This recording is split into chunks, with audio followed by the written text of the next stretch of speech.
آج ہم آپ کو ایک ایسی عظیم ہستی کی کہانی سنانے جا رہے ہیں جنہوں نے اپنی زندگی حق، ایمان اور سچائی کے لیے وقف کر دی، حضرت شمعون علیہ السلام۔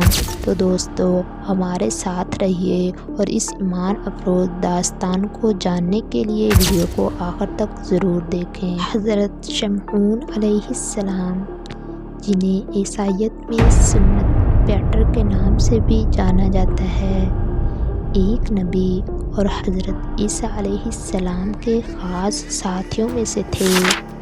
آپ بنی اسرائیل کے قبیلے سے تعلق رکھتے تھے اور سیدنا یعقوب علیہ السلام کے بیٹوں میں سے تھے۔ حضرت شمعون علیہ السلام کو اللہ تعالیٰ نے بے پناہ ایمان اور ہمت عطا فرمائی تھی اور ان کی زندگی کا بیشتر حصہ حق کی گواہی اور سچائی کے پیغام کی تبلیغ میں گزرا۔ حضرت صدی رحمۃ اللہ علیہ فرماتے ہیں، جب قوم عمالقہ بنی اسرائیل پر غالب آ گئی تو انہوں نے بہت بنی اسرائیل کو قتل کر دیا۔ جب بنی اسرائیلیوں کو قتل کر دیا گیا تو ان میں سے ایک بہت بڑی تعداد کو اپنا غلام بنا لیا۔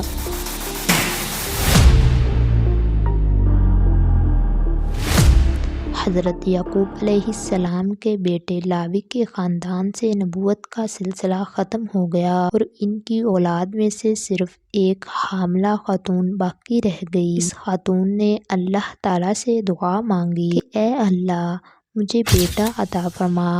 اللہ تعالیٰ نے اسے بیٹا عطا فرمایا۔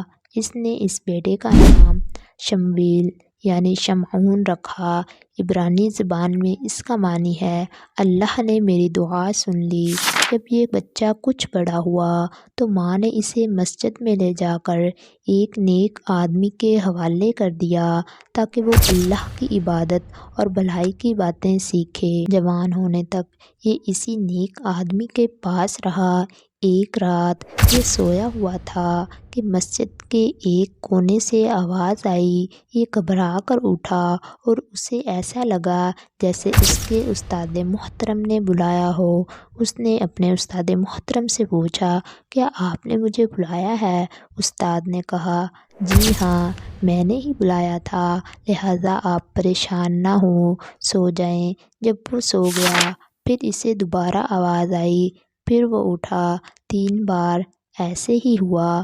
تیسری بار اس نے دیکھا کہ حضرت جبریل علیہ السلام اس کے پاس آئے اور کہا کہ اللہ نے آپ کو آپ کی قوم کی طرف نبی بنا کر بھیجا ہے۔ اس واقعے کے بعد آپ علیہ السلام قوم کے پاس گئے اور انہیں واعظ و نصیحت شروع کر دی۔ بنی اسرائیل ایک زمانہ تک ٹھیک چلتے رہے، پھر ان میں مختلف برائیاں پھیل گئی۔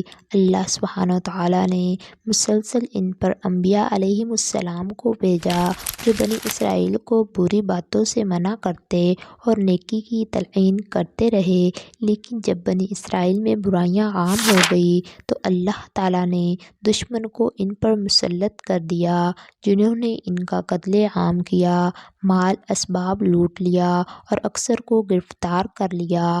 آخر کار انہوں نے اپنے زمانہ کے نبی حضرت شمعون علیہ السلام سے درخواست کی کہ ہمارے لیے ایک بادشاہ مقرر کر دیجیے تاکہ ہم اس کی قیادت میں متحد ہو کر جہاد کریں۔ حضرت شمعون علیہ السلام بنی اسرائیل کی کمزوریوں سے واقف تھے۔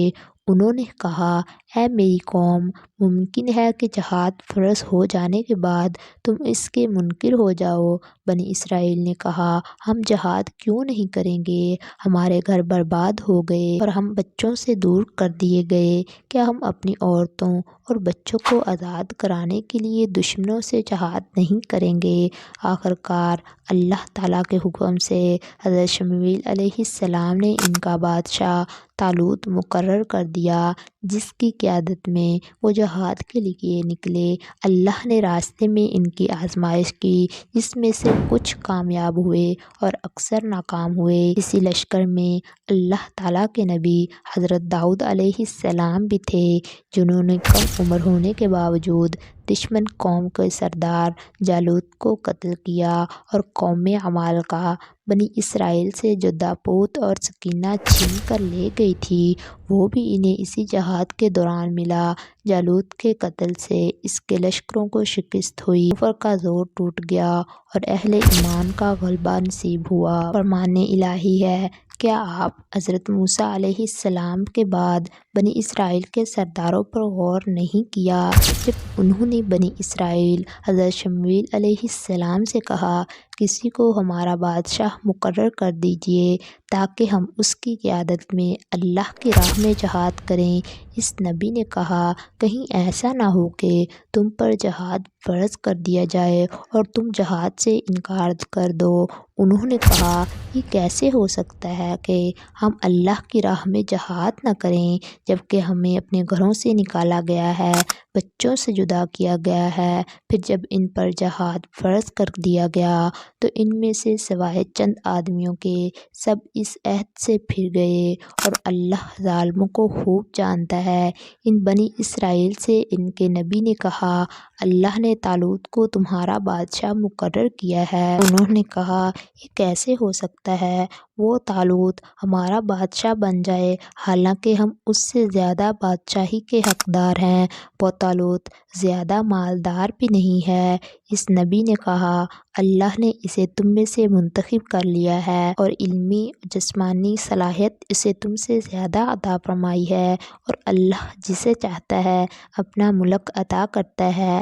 اللہ بڑی وسعت، خوب علم والا ہے۔ اور ان بنی اسرائیل سے ان کے نبی نے کہا اس طالوت کی بادشاہی کی نشانی یہ ہے کہ تمہارے پاس ایک صندوق آ جائے گا جس میں تمہارے رب کی طرف سے تمہارے لیے سکون قلب کا سامان ہوگا اور آل موسیٰ اور آل ہارون کے چھوڑے ہوئے تبرکات ہوں گے۔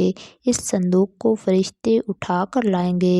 اگر تم واقعی مومن ہو تو اس میں تمہارے لیے بہت بڑی نشانی ہے۔ پھر جب طالوت اپنی فوج کو لے کر جہاد کے لیے نکلا اس نے اپنی فوج سے کہا اللہ تمہیں ایک نہر کے ذریعے آزمائے گا، جو اس نہر سے پانی پی لے گا وہ میرا ساتھی نہیں ہوگا اور جو نہیں پیے گا وہ میرا ساتھی ہوگا، سوائے اس آدمی کے جو ایک چلو پانی پی لے۔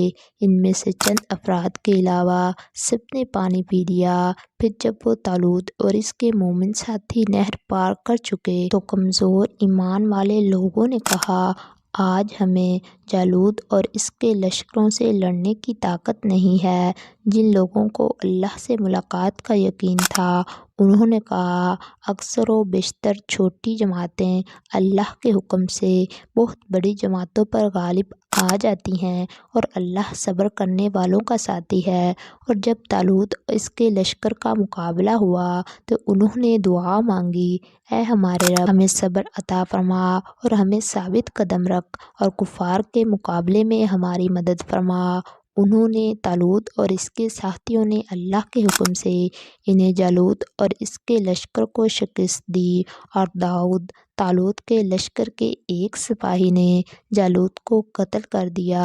اللہ نے اسے داؤد کو بادشاہی اور حکمت عطا فرمائی اور جس قدر چاہا علم سکھایا۔ اسی طرح اگر اللہ بعض لوگوں کو بعض کے ذریعے سرکشی سے نہ ہٹاتا تو یقیناً زمین میں فساد پھیل جاتا۔